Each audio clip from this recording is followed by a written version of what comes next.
দর্শক স্বাগত জানাচ্ছি চ্যানেল 24 এর নিয়মিত সরাসরি সম্প্রচারিত আয়োজন মতিঝিল থেকে অনুষ্ঠানে। ইফতেখার আলম আছে আপনাদের সাথে। সপ্তাহে 5 দিন রবি থেকে বৃহস্পতি দুপুর 1:30 থেকে 2টা পর্যন্ত আপনাদের সাথে থাকবো আমি। ব্যবসা বাণিজ্যের বিভিন্ন দিক, শেয়ার বাজার, আর্থিক প্রতিষ্ঠানে, ব্যাংক, বিমা, কৃষিখাত বিভিন্ন বিষয় নিয়ে আমি কথা বলবো আপনাদের সাথে। আমার সাথে থাকবেন একজন বিশেষজ্ঞ, যিনি তার মতামত এবং বিশ্লেষণ আমাদের সবার সামনে তুলে ধরবেন। দর্শক, আজকের বিষয় হচ্ছে কৃষি পণ্য ও বাজার পরিস্থিতি নিয়ে কথা বলতে আমাদের সামনে হাজির হয়েছেন ডক্টর মোহাম্মদ মিজানুল হক কাজল। উনি কৃষি অর্থনীতিবিদ, শেরেবাংলা কৃষি বিশ্ববিদ্যালয়। আমরা এখন কথা বলছি তার সাথে। আপনাকে স্বাগত জানাচ্ছি আমাদের এই অনুষ্ঠানে। ধন্যবাদ আমাকে আমন্ত্রণ জানানোর জন্য। আপনার কাছে আমি প্রথমে জানতে চাচ্ছি যে জনসংখ্যার চাপ সামলাতে আমরা কৃষি পণ্যের উৎপাদন যে প্রক্রিয়াটা আছে, সেই প্রক্রিয়ার বর্তমান অবস্থাটা কি আছে? আমাদের জনসংখ্যা 1.3% হারে প্রতি বছর বৃদ্ধি পাচ্ছে এবং জনসংখ্যার সাথে সাথে আমরা কৃষি উৎপাদনও বৃদ্ধি করেছি। আমাদের স্বাধীনতা উত্তরকালে প্রায় কৃষি উৎপাদনে আধুনিক প্রযুক্তি ব্যবহারের মাধ্যমে 3 গুণ খাদ্য উৎপাদন ব্যবহার করতে সক্ষম হয়েছি। এটা গবেষণা এবং কৃষি কর্মীদের ফলাফল। বিশেষ করে আমাদের কৃষি সম্প্রসারণ অধিদপ্তর কৃষকদেরকে যে প্রযুক্তি ব্যবহারের মাধ্যমে আজকে আমরা খাদ্য স্বয়ংসম্পূর্ণতা অর্জন করতে সক্ষম হয়েছি। বর্তমান যে পরিস্থিতি যেটা আছে, যে জনসংখ্যার চাপ কি সামলাতে পারবে কৃষি যে বাজারজাতকরণ পরিস্থিতি কিংবা উৎপাদন যে প্রক্রিয়াটুকু আমরা যেখান থেকে আসছি? দেখুন, মানুষকে বেঁচে থাকতে হলে খাবারের অবশ্যই প্রয়োজন। খাবার ছাড়া মানুষ বেঁচে থাকতে পারবে না। খাদ্য একটি হলো আমাদের বেসিক নিডস। এই বেসিক নিডসের প্রথম যে প্রয়োজন চাহিদা এবং যোগান, এবং এই চাহিদা এবং যোগানের সমন্বয় না হলেই সেখানে আমাদের বিপর্যয় ঘটে থাকে।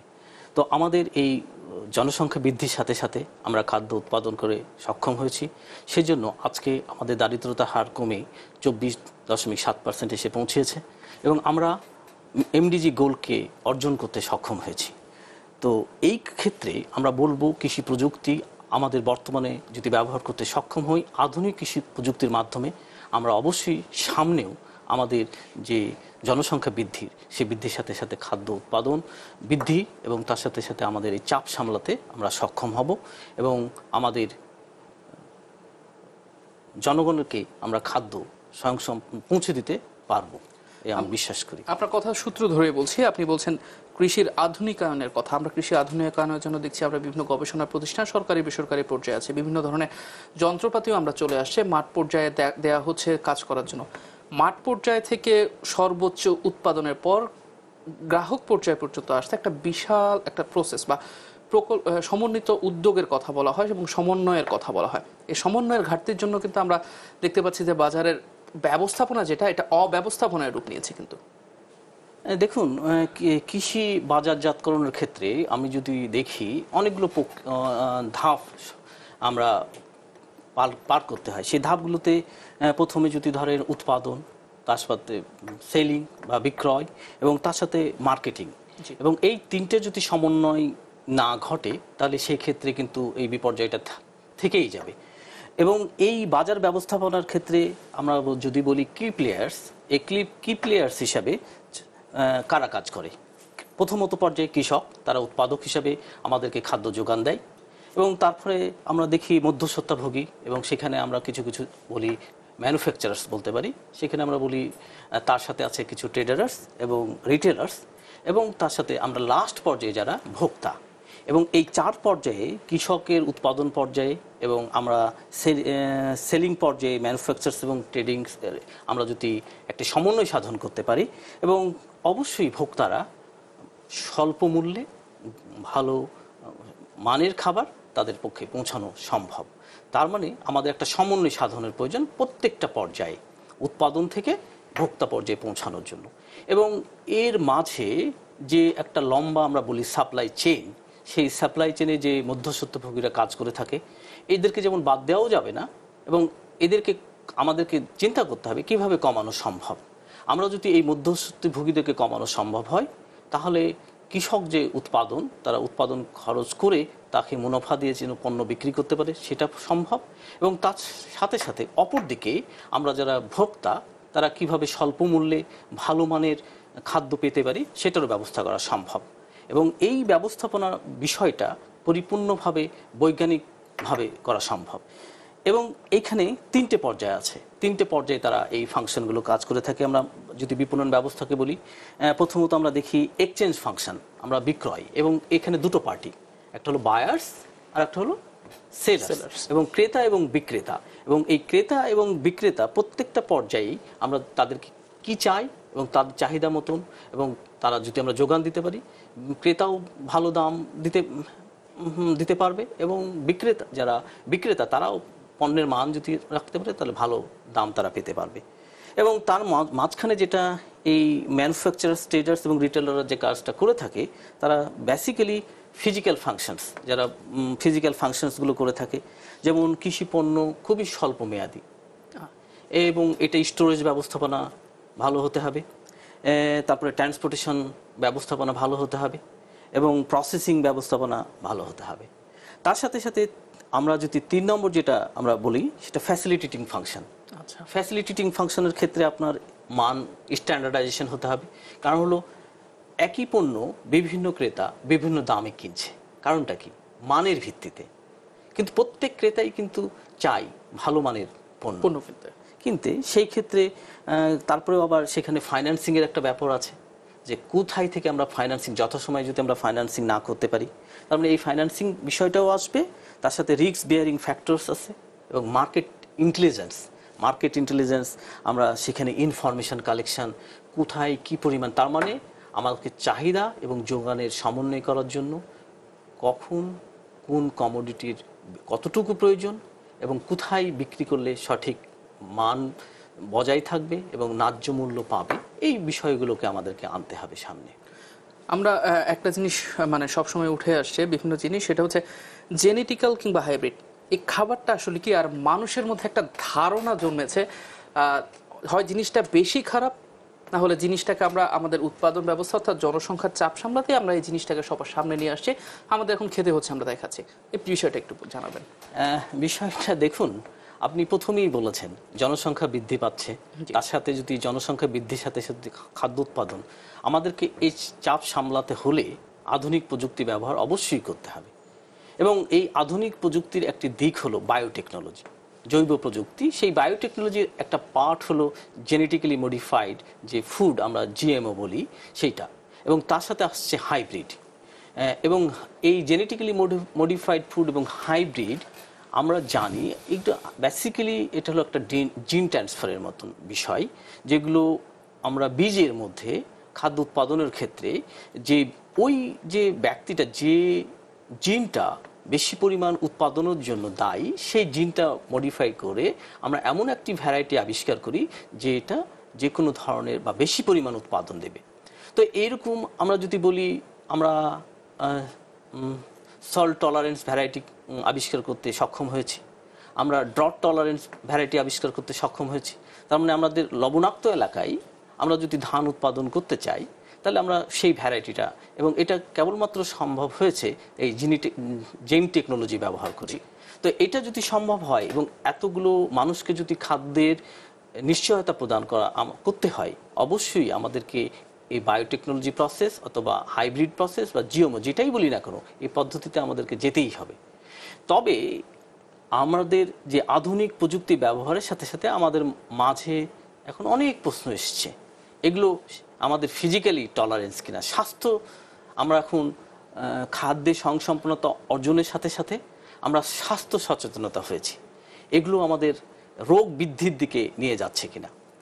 যেমন আমরা এখন অর্গানিক প্রোডাকশন, দ্যাট মিনস আমরা জৈব প্রযুক্তি ব্যবহার করে, আমরা অর্গানিক ফার্টিলাইজার না ব্যবহার করে আমরা যদি খাদ্য, কারণ হলো অর্গানিক ফার্টিলাইজার যেগুলো থাকে সেগুলো আমাদের স্বাস্থ্যগত কিছু ক্ষতি তৈরি করে থাকে।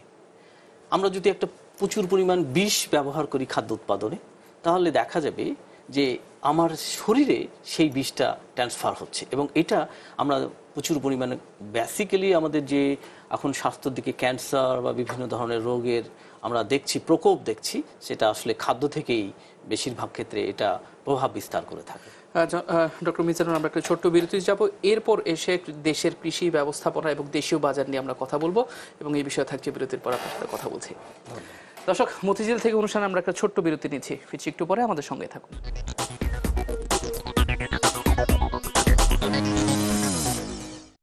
দর্শক আবারও স্বাগত জানাচ্ছি বিরতির পর। আমি ইফতেখার আলম। মতিঝিল থেকে অনুষ্ঠানে কৃষি পণ্য ও বাজার পরিস্থিতি নিয়ে আমরা কথা বলছিলাম ডক্টর মোহাম্মদ মিজানুল হকের সাথে। এখন এসে আপনার কাছে যে জিনিস জানতে চাবো সেটা হচ্ছে কৃষি পণ্যের গুণগত মান নির্ধারণের জন্য বা মান যেটা আছে সেটা ধরে রাখার জন্য আমরা প্রস্তুত কিনা, আর সেই সাথে গবেষণার ক্ষেত্রে আমরা কতটুকু এগিয়েছি। আপনার প্রশ্নের উত্তরে বলা যায়, প্রথমে আমি বলে নিই, অবশ্যই সম্ভব। এখন যেটা অনেক জায়গায় গবেষণা চলছে, সেফ ফুড, কিভাবে আমরা বিষমুক্ত খাবার পৌঁছে দিতে পারি ভোক্তাদের কাছে। আচ্ছা, তো এই ক্ষেত্রে আমাদের যে করণীয় বিষয়গুলো আছে, আমাদের এক্সেস যে ফুড প্রোডাকশন সেগুলোকে বিপণনের ক্ষেত্রে কিভাবে আনা যায়, এবং সেফ ফুডের ক্ষেত্রে আমরা বিশেষ করে প্রযুক্তি ব্যবহারের ক্ষেত্রে আমরা যে দেশীয় যে টেকনোলজিগুলো আমাদের যদি ব্যবহার করতে সক্ষম হই, এবং আমরা অনেক সময় না জেনেই কৃষক না জেনেই বহুভাবে তারা কীটনাশক ব্যবহার করছে, সেই কীটনাশক ব্যবহারে যদি আমরা আধুনিক দেশীয় পদ্ধতি চালু করতে পারি, এবং তাহলেই খাদ্যের যে মান সেটা নিশ্চয়তা বিধান করা সম্ভব হবে। এবং এর জন্য আমাদের যে কৃষি সম্প্রসারণ বিভাগ, কৃষি গবেষণা বিভাগ এবং কৃষি শিক্ষা ব্যবস্থাপনা, তিনটেই কিন্তু কাজ করে যাচ্ছে। এবং আমরা যদি কৃষকদেরকে সচেতনতা বৃদ্ধি করতে পারি, এবং অবশ্যই কৃষকরা এই টেকনোলজি ব্যবহার করে খাদ্যের গুণগত মান বজায় রেখে খাদ্য উৎপাদন করতে সক্ষম হবে, এবং সেই বাজার ব্যবস্থাপনাটা যদি আমরা ভোক্তাদের কাছে পৌঁছে দিই, দেখবেন আমাদের আজকে বর্তমান আধুনিক ব্যবস্থার সাথে চেইন শপ বিস্তার লাভ করেছে। অনেক ক্ষেত্রেই আমরা চেইন শপের মাধ্যমে, কিন্তু একটি বিষয় যেটা যেন মনে রাখতে হবে, কোনোভাবেই যেন ভোক্তারা প্রতারিত না হয়। ভালো মানের খাদ্য নিশ্চয়তার বিধান করে আমরা যেন বিষমুক্ত খাবারই বিপণন করতে পারি, যাতে বিষযুক্ত খাবার যেন ভোক্তার কাছে না পৌঁছায়। আমরা গবেষণার কথার মধ্যে একটা জিনিস উঠে এসেছে যে কৃষি পর্যায়ে আধুনিকায়নের যে বিষয়টি, কৃষক পর্যায়ে আধুনিকায়ন, এ বিষয়ে আপনারা কি ধরনের কাজ করে যাচ্ছেন?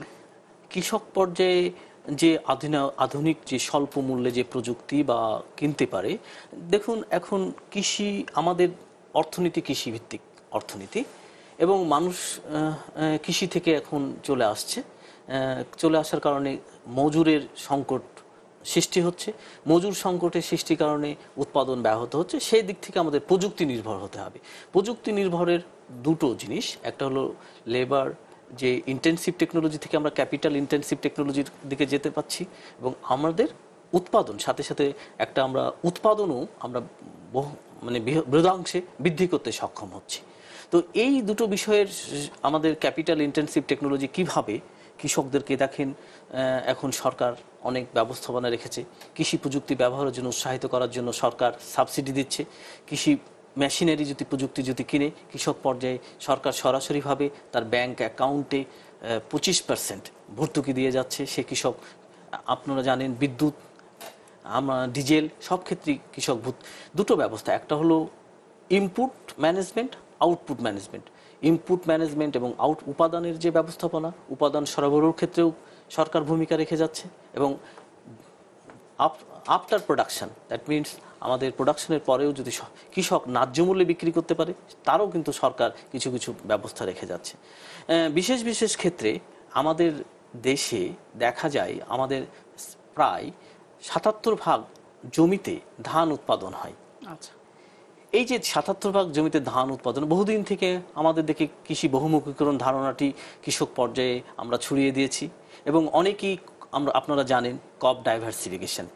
এই ক্রপ ডাইভার্সিফিকেশন আমরা যদি দেখা গেছে 1%, 1% জমিকে ধান উৎপাদন থেকে সবজি উৎপাদনে কনভার্ট করতে সক্ষম হয়, তাহলে আমাদের যে পরিমাণ সবজি উৎপাদন হবে, আমাদের দেশীয় চাহিদা পরিপূরণ করেও আমরা কিন্তু সেটা রপ্তানি করতে পারবো।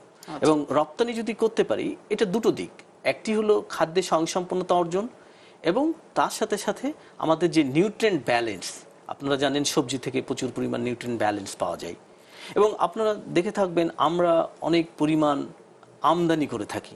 আমাদের অনেক সময় আমরা বলি কৃষি পণ্য, বিশেষ করে ফল জাতীয় ফল, যেমন আপেল, কমলা, এগুলো আমরা আমদানি নির্ভরশীল হয়ে থাকি, কিন্তু আমাদের দেশে কিন্তু প্রচুর পরিমাণ দেশীয় ফল উৎপাদন হচ্ছে।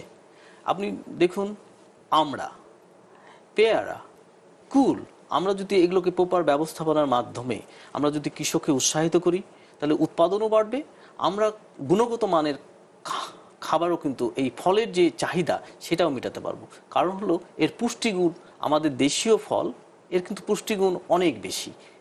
আমাদের পুষ্টি মানে তাহলে খাদ্য স্বয়ংসম্পূর্ণ অর্জন, অথবা আমরা যে ফুড সিকিউরিটি বলি, ফুড সিকিউরিটির তিনটি বিষয়, একটা হলো ফুড অ্যাভেলেবিলিটি, ফুড অ্যাক্সেসিবিলিটি এবং নিউট্রিশন ইউটিলাইজেশন। আমরা কিন্তু ফুড অ্যাভেলেবিলিটি মানে আমরা উৎপাদন করতে সক্ষম হয়েছি, আমাদের দারিদ্রতার হার কমছে, তার মানে আমাদের কিছু মানুষের খাদ্য কেনার সক্ষমতা বেড়েছে, অ্যাক্সেসিবিলিটি। কিন্তু ইউটিলাইজেশন, আমরা নিউট্রিশনের যে খাদ্যের স্বয়ংসম্পূর্ণতা অর্জন করলেও কিন্তু নিউট্রিশনের মান বজায় রাখতে সক্ষম হয়নি। তাহলে আমাদের বাজারজাতকরণ, এখন বর্তমানে যে শব্দটি বহুলভাবে ব্যবহার হচ্ছে, আমাদেরকে কৃষি বাজারজাতকরণ ব্যবস্থাপনায় মনোযোগী হতে হবে।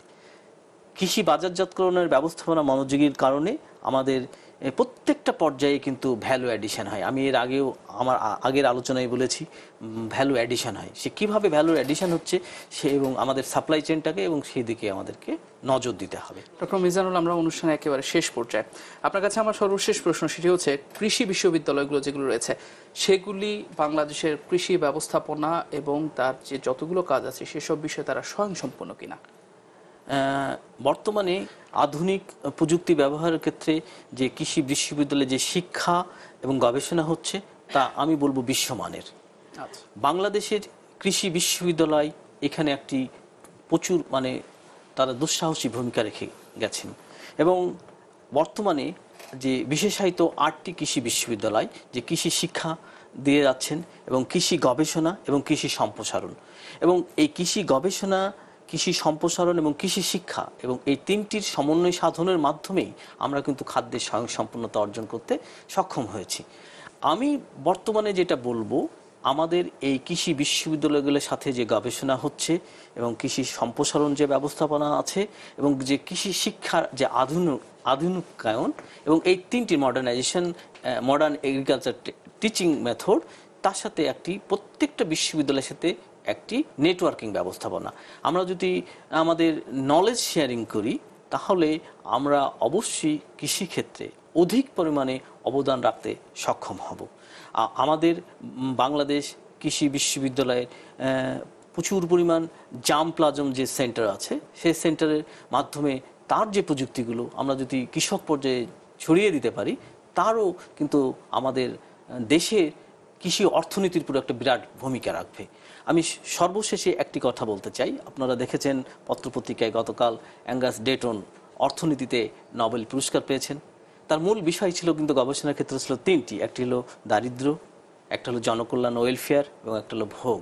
এবং এই তিনটি কিন্তু প্রত্যক্ষভাবেই কৃষি উৎপাদনের সাথে আমি বলবো জড়িত। দারিদ্র্য যারা, তারা মূল্যে কৃষির উপর নির্ভরশীল, এবং আমাদের যদি অর্থনীতিকে এগিয়ে নিয়ে যেতে হয়, আমাদের যদি কৃষি অর্থনীতিকে সক্ষমতা অর্জন করতে সক্ষম হই আমরা, তাহলে কিন্তু আমাদের দারিদ্রতা বিমোচন করা সক্ষম হবে এবং আমাদের উন্নয়ন সম্ভব হবে। ডক্টর মিজানুল, আপনাকে অসংখ্য ধন্যবাদ আমাদের এই অনুষ্ঠানে আসার জন্য। আমরা আশা করছি সকল বাধা পেরিয়ে বাংলাদেশের কৃষি অর্থনীতি আরও এগিয়ে যাবে। আমিও আশা করি কৃষি উৎপাদন আরও বৃদ্ধি পাবে এবং কৃষি প্রযুক্তি কৃষকের কাছে পৌঁছে যাবে।